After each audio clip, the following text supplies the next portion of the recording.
नमस्कार। पिछले कुछ समय में मुझे एक दो बार टीवी 9 भारतवर्ष देखने का मौका मिला है। नॉर्मली भी युद्धों और मिसाइलों पर आपका बहुत फोकस होता है।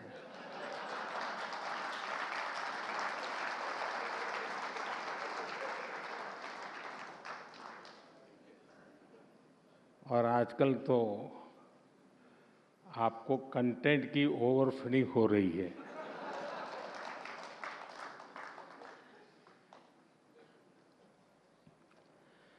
बड़े बड़े देश टीवी 9 को इतना सारा कंटेंट देने पर तुले हुए हैं लेकिन ऑन अ सीरियस नोट, आज विश्व जिन गंभीर परिस्थितियों से गुजर रहा है वो अभूतपूर्व है और बेहद गंभीर है। और इन स्थितियों के बीच आज टीवी 9 नेटवर्क ने विचारों का एक बेहद महत्वपूर्ण मंच बनाया है। आज इस समिट में आप सभी इंडिया एंड द वर्ल्ड इस विषय पर चर्चा कर रहे हैं। मैं आप सबको बधाई देता हूं, इस समिट के लिए अपनी शुभकामनाएं देता हूं, सभी अतिथियों का अभिनंदन करता हूं। साथियों, आज जब दुनिया कॉन्फ्लिक्ट के कारण उलझी हुई है, जब इन कॉन्फ्लिक्ट के दुष्प्रभाव पूरी दुनिया पर दिख रहे हैं, तब इंडिया एंड द वर्ल्ड की बात करना बहुत ही प्रासंगिक है। भारत आज वो देश है जिसकी अर्थव्यवस्था तेजी से आगे बढ़ रही है। 2014 के पहले की स्थितियों के पीछे छोड़ करके आज भारत एक नए आत्मविश्वास के साथ आगे बढ़ रहा है। अब भारत चुनौतियों को टालता नहीं है, बल्कि चुनौतियों से टकराता है।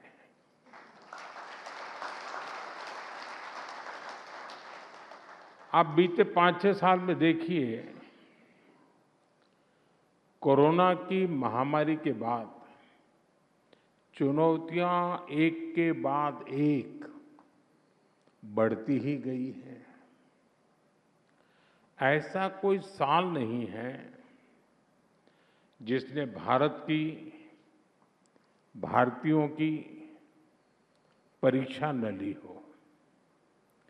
लेकिन 140 करोड़ देशवासियों के एकजुट प्रयास से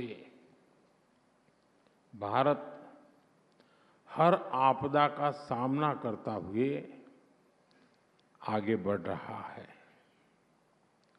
इस समय युद्ध की परिस्थितियों में भी भारत की नीति और रणनीति देखकर,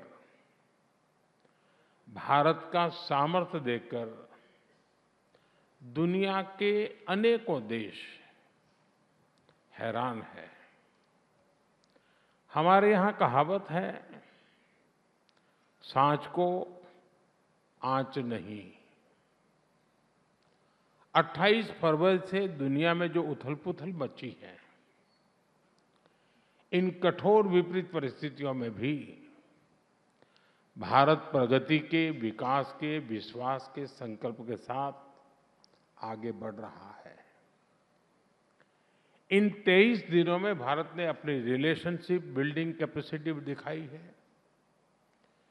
डिसीजन मेकिंग कैपेसिटी दिखाई है और क्राइसिस मैनेजमेंट कैपेसिटी दिखाई है। साथियों, आज जब दुनिया इतने सारे खेमों में बंटी हुई है, भारत ने अभूतपूर्व और अकल्पनीय ब्रिजेस बनाए हैं। गल्फ से लेकर ग्लोबल वेस्ट तक, ग्लोबल साउथ से लेकर पड़ोसी देशों तक, भारत सभी का ट्रस्टेड पार्टनर है। कुछ लोग पूछते हैं हम किसके साथ हैं, तो उनको मेरा जवाब यही है कि हम भारत के साथ हैं।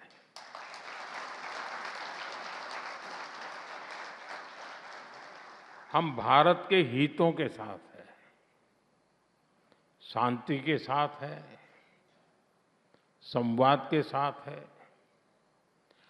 साथियों, संकट के इसी समय में जब ग्लोबल सप्लाई चेन डगमगा रही है, भारत ने डाइवर्सिफिकेशन और रेजिलियंस का मॉडल पेश किया है।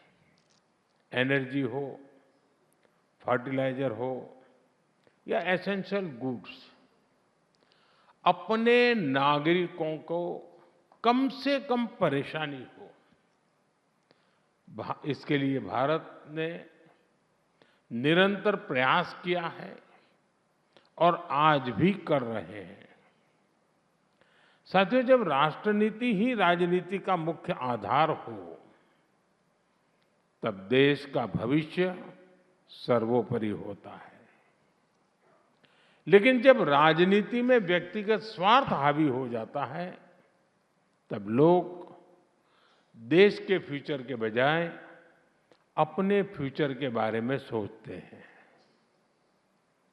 आप जरा याद कीजिए, 2004 से 2010 के बीच क्या हुआ था। तब कांग्रेस सरकार के समय पेट्रोल, डीजल और गैस की कीमतों का संकट आया था और तब कांग्रेस ने देश की नहीं बल्कि अपनी सत्ता की चिंता की। उस वक्त कांग्रेस ने 1,48,000 करोड़ रुपए के ऑयल बॉन्ड जारी किए थे और प्रधानमंत्री मनमोहन सिंह जी ने खुद कहा था कि वो आने वाली पीढ़ी पर कर्ज का बोझ डाल रहे हैं। ये जानते हुए भी कि ऑयल बॉन्ड का फैसला गलत है, जो रिमोट कंट्रोल से सरकार चला रहे थे, उन लोगों ने अपनी सत्ता बचाने के लिए ये गलत निर्णय किया, क्योंकि जवाबदेही उस समय नहीं होनी थी। उस बॉन्ड पर रीपेमेंट 2020 के बाद होनी थी। साथियों, बीते 5-6 वर्षों में हमारी सरकार ने कांग्रेस सरकार के उस पाप को धोने का काम किया है और इस धुलाई का खर्चा कम नहीं आया है। ऐसी लॉन्ड्री कभी आपने देखी नहीं होगी।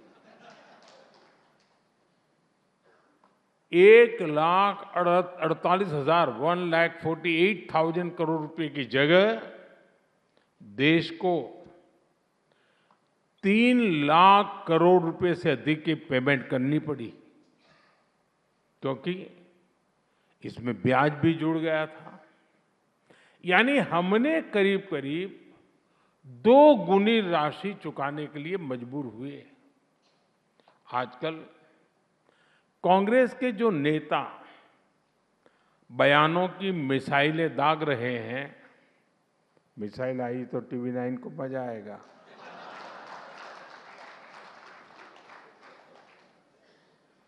उनकी इस विषय का जिक्र आते ही बोलती बंद हो जाती है।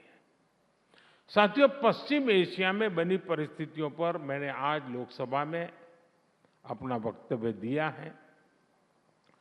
दुनिया में जहां भी युद्ध हो रहे हैं, वो भारत की सीमा से दूर है, लेकिन आज की व्यवस्थाओं में कोई भी देश युद्धों से, दुष्प्रभाव से दूर रहे, ऐसा संभव नहीं होता। अनेक देशों में तो स्थिति बहुत गंभीर हो चुकी है और इन हालातों में हम देख रहे हैं कि राजनीतिक स्वार्थ से भरे कुछ लोग, कुछ दल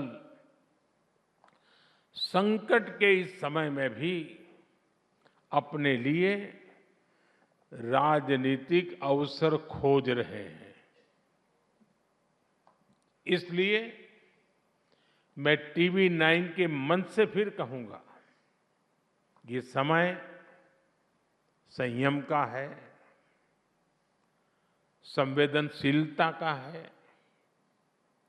हमने कोरोना महासंकट के दौरान भी देखा है, जब देशवासी एकजुट होकर संकट का सामना करते हैं तो कितने सार्थक परिणाम आते हैं। इसी भाव के साथ हमें इस युद्ध से बनी परिस्थितियों का सामना करना है। साथियों, दुनिया की हर उथल-पुथल के बीच भारत ने अपनी प्रगति की गति को भी बनाए रखा है।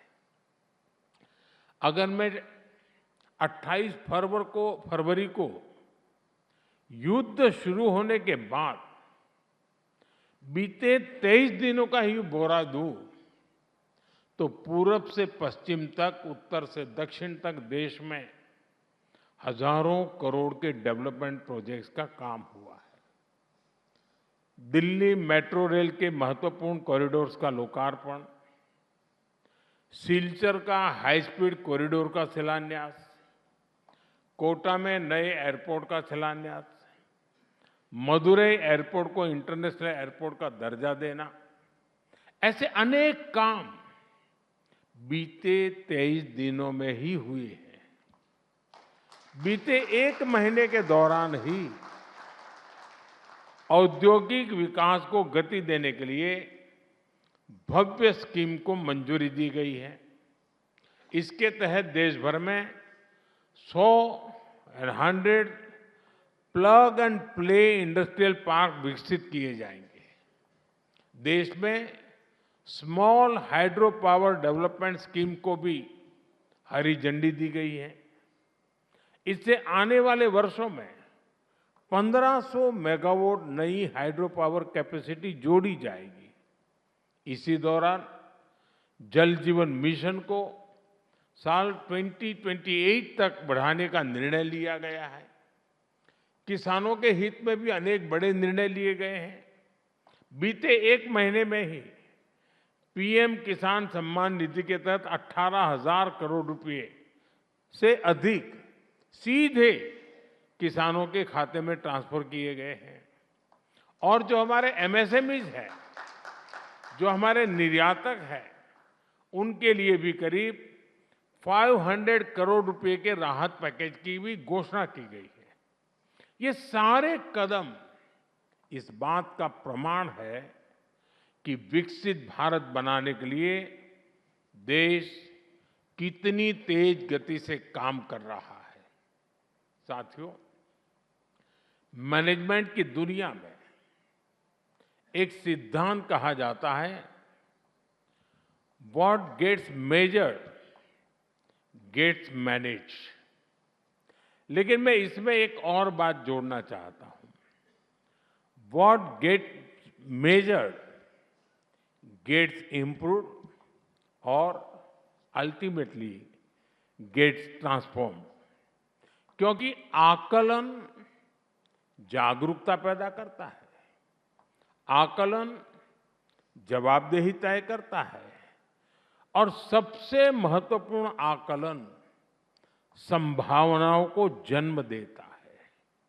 साथियों, अगर आप 2014 से पहले के 10-11 साल और 2014 के बाद के 10-11 साल का आप आकलन करेंगे तो यही पाएंगे कि कैसे इसी सिद्धांत पर चलते हुए भारत ने हर सेक्टर को ट्रांसफॉर्म किया है। जैसे पहले हाईवे बनते थे करीब 11-12 किलोमीटर प्रतिदिन की रफ्तार से, आज भारत करीब 30 किलोमीटर प्रतिदिन की स्पीड से हाईवे बना रहा है।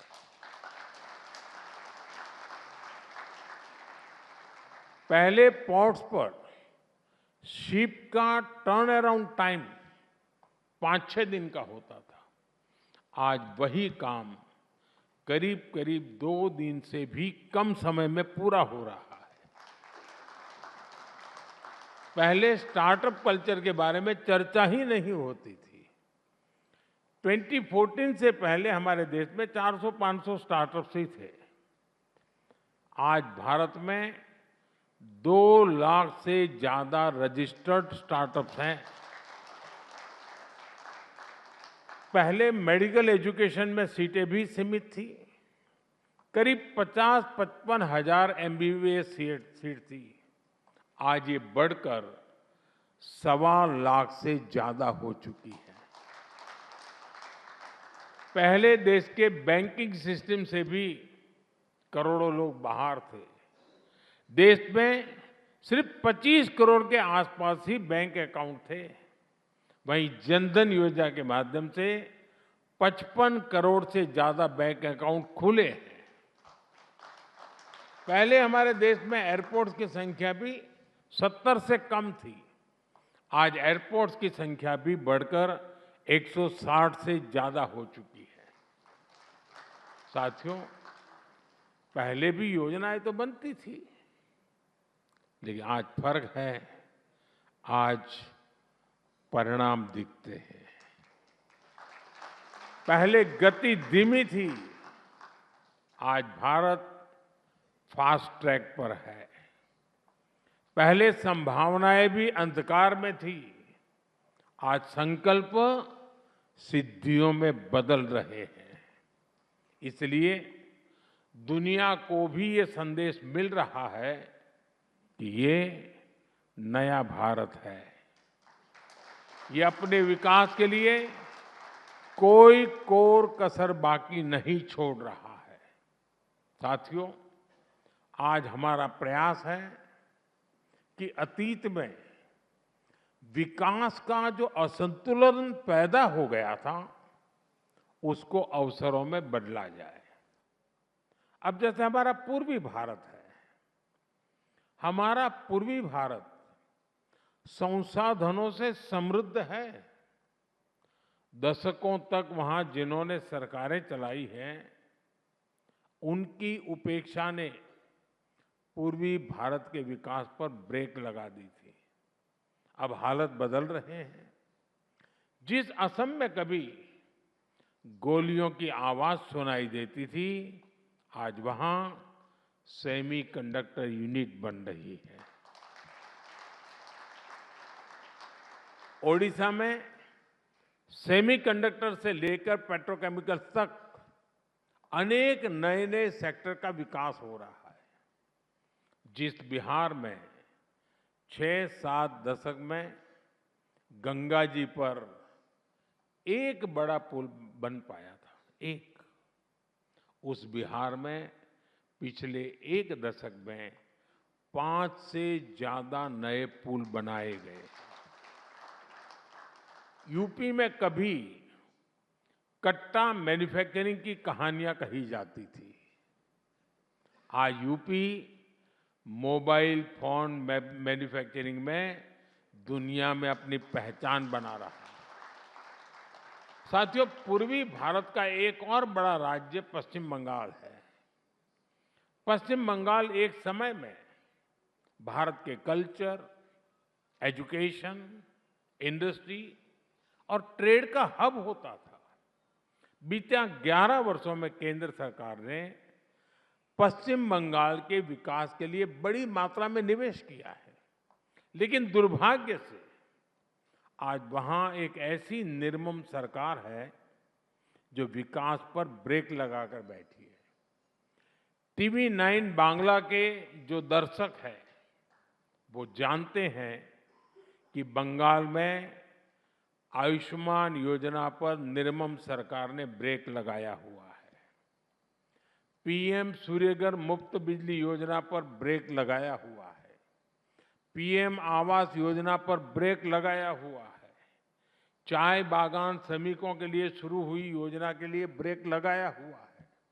यानी विकास और जनकल्याण से ज्यादा प्राथमिकता निर्मम सरकार अपने राजनीतिक स्वार्थ को दे रही है। साथियों, देश में इस तरह की राजनीति की शुरुआत जिस दल ने की है वो अपने गुनाहों से बच नहीं सकती और वो पार्टी है कांग्रेस। कांग्रेस पार्टी की राजनीति का एक ही लक्ष्य रहा है, किसी भी तरह विकास का विरोध। और कांग्रेस ये तब से कर रही है जब मैं गुजरात में था। गुजरात में वर्षों तक जनता ने हमें आशीर्वाद दिया तो कांग्रेस ने उस जनादेश को स्वीकार नहीं किया। उन्होंने गुजरात की छवि पर सवाल उठाए, उसकी प्रगति को कटघरे में खड़ा किया और जब यही विश्वास पूरे देश में दिखाई दिया तो कांग्रेस का विरोध भी रीजनल से नेशनल हो गया। साथियों, जब राजनीति में विरोध विकास के विरोध में बदल जाए, जब आलोचना देश की उपलब्धियों पर सवाल उठाने लगे, तब यह सिर्फ सरकार का विरोध नहीं रह जाता, यह देश की प्रगति से असहज होने की मानसिकता बन जाती है। आज कांग्रेस इसी मानसिकता की गुलाम बन चुकी है। आज स्थिति यह है कि देश की हर सफलता पर प्रश्न उठाया जाता है, हर उपलब्धि में कमी खोजी जाती है और हर प्रयास के असफल होने की कामना की जाती है। कोविड के समय देश ने अपनी वैक्सीन बनाई तो कांग्रेस ने उस पर भी संदेह जताया। मेक इन इंडिया की बात हुई तो कहा गया कि यह सफल नहीं होगा। बब्बर शेख कर इसका मजाक उड़ाया गया। जब देश में डिजिटल इंडिया अभियान शुरू हुआ तो उसका मजाक उड़ाया गया।